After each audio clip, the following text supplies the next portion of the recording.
E aí, pessoal, bom dia, boa tarde, boa noite, boa madrugada. Turma, muita fé, muito estudo. Vamos lá, não desista, turma. Você é um guerreiro. Você tá passando por tudo isso, tá renunciando, tá dizendo não pra todo mundo. Eu sei que uma das coisas mais complicadas que você deve estar passando é o fato de ter que dizer não pras pessoas. Tipo, vamos sair? Não, não dá, tenho que estudar. Bora pra praia? Não, não dá. É ruim tanto pra você, que você gostaria de estar na praia, gostaria de sair com seus amigos, com sua família, seja quem for. E também é ruim pelo fato de você ter que dizer não pra algumas pessoas, né? O não, ele é uma palavra, por ter uma carga muito pesada, o não é um termozinho que é um pouquinho complicado da gente dizer, né? Então às vezes a gente não quer dizer não e se sente mal quando diz. Agora, pessoal, estabeleça sua prioridade. E sua prioridade é passar em concurso público. E eu costumo dizer que você pode mandar alguém ir para aquele lugar e esse alguém não fica com raiva. Pode não ficar com raiva. Por quê? Porque tudo depende da forma como você faz. É muito comum as pessoas, os alunos me perguntarem: professor, você não vai estudar para juiz, promotor? Pessoal, não vou. Por que não? Porque eu não me vejo com vocação para esses cargos. E porque eu estou super feliz com o cargo que eu exerço hoje e com as demais atividades que eu faço hoje. Vocês sabem, hoje eu sou oficial de justiça, na realidade analista judiciário e execução de mandados, mas dá no mesmo.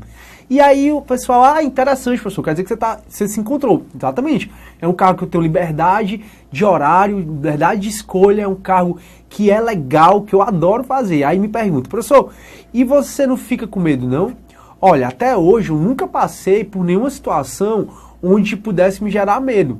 Até porque a maioria das coisas são citação e intimação, aí é bem tranquilo. Você chega, você está citado, você está intimado e tal. Agora tem alguns mandados que você precisa reintegrar a posse, precisa penhorar. Aí você pergunta: professor, e aí, nesses casos? Pessoal, tudo depende da forma como você faz. Todo tipo de reintegração de posse, todo tipo de penhora que eu fiz, eu sempre fui muito legal, gente boa, tranquilo, não tava lá me impondo, chegar, bora, sai todo mundo, bora, polícia, você quer, não.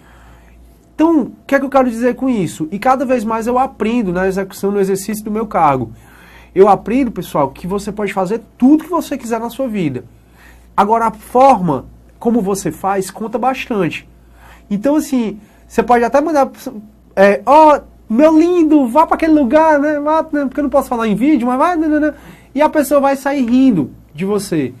Então, veja, quando for para dizer não, elogia a pessoa: muito obrigado, você é fofo, você é não sei o quê, mas não dá não. Pronto, vai ficar leve para você, vai ficar leve para outra pessoa e com certeza ela vai compreender e quando você passar, você vai sair com ela e ela vai pagar a conta. Bora lá, turma. Continuando. A gente está estudando, então, os sujeitos da infração penal.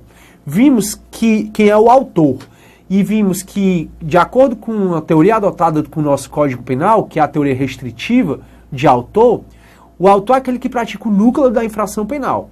Agora, além da teoria restritiva, excepcionalmente, para o autor intelectual ou para o mandante, nós adotamos a teoria do domínio do fato. E vimos que a teoria restritiva, que foi a regra adotada pelo nosso Código Penal, ela não explica o conceito de autor mediato.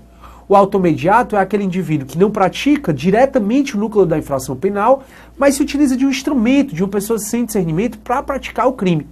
Perfeito. E aí, professor, quem é o coautor?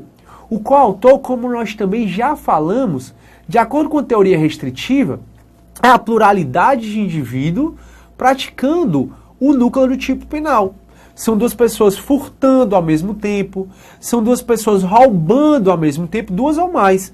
São 3 pessoas, 4, estuprando ao mesmo tempo. Tem aquele caso seríssimo, né, que até eu já conversei com vocês, que uma norte-americana, ela foi estuprada na frente do namorado, dentro de uma van, lá no Rio de Janeiro.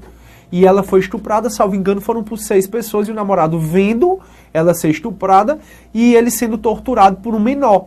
Então, nesse caso, eles que estavam estuprando, eles são os coautores do delito. 2 ou mais pessoas praticando o núcleo do tipo penal são os coautores. Professor, isso eu entendi. Eu voltei a falar de coautor exatamente porque tem 2 tipos de coautoria que você precisa saber. Aliás, um tipo e uma peculiaridade da coautoria. O coautor que às vezes cai em prova é o chamado coautor sucessivo. O que é o coautor sucessivo? O coautor sucessivo é aquele que adere à empreitada criminosa depois que inicia a execução, mas antes da consumação. Professor, não estou entendendo. Já que o tema do nosso módulo é também concurso de pessoas são duas ou mais pessoas concorrendo para a infração penal com liame subjetivo. Ou seja, elas sabem e querem concorrer para a infração penal. Então, eu com o Roberto, nosso grande cameraman, eu chego para ele e digo assim: Roberto, bora aqui furtar esse computador do Eu Vou Passar? Ninguém vai saber. Nesse caso, nós somos os coautores. O coautor sucessivo é aquele que adere ao crime depois que o crime inicia a execução. Então, por exemplo, chegou a noite, eu estou furtando aqui as coisas do Eu Vou Passar, de repente chega o Roberto, veja, eu já comecei a execução, mas ainda não consumei. De repente chega o Roberto, pessoal, o que você está fazendo? Rapaz, ó, eu tô levando esses computadores, bora, me ajuda aqui que a gente divide a muamba. Aí o Roberto, pô, beleza. Então, o Roberto, assim que ele adere à empreitada criminosa, que já havia iniciado a execução, o Roberto ele é um coautor sucessivo. Então, o coautor sucessivo é aquele indivíduo que adere à empreitada criminosa depois que inicia a execução, mas antes da consumação. Necessariamente antes da consumação. Por quê? Porque quando a gente for estudar os requisitos do concurso de pessoas, eu vou falar para vocês que não existe concurso de pessoas depois que se consuma. Então, se eu matei alguém, saí correndo, vi o Roberto lá fora, e eu disse: Roberto, me dá uma carona, cara, acabei de matar alguém, e o Roberto me deu a carona, nesse caso o Roberto não é nem partícipe, e muito menos coautor do homicídio, porque o homicídio se consumou, e depois foi que ele me deu a carona.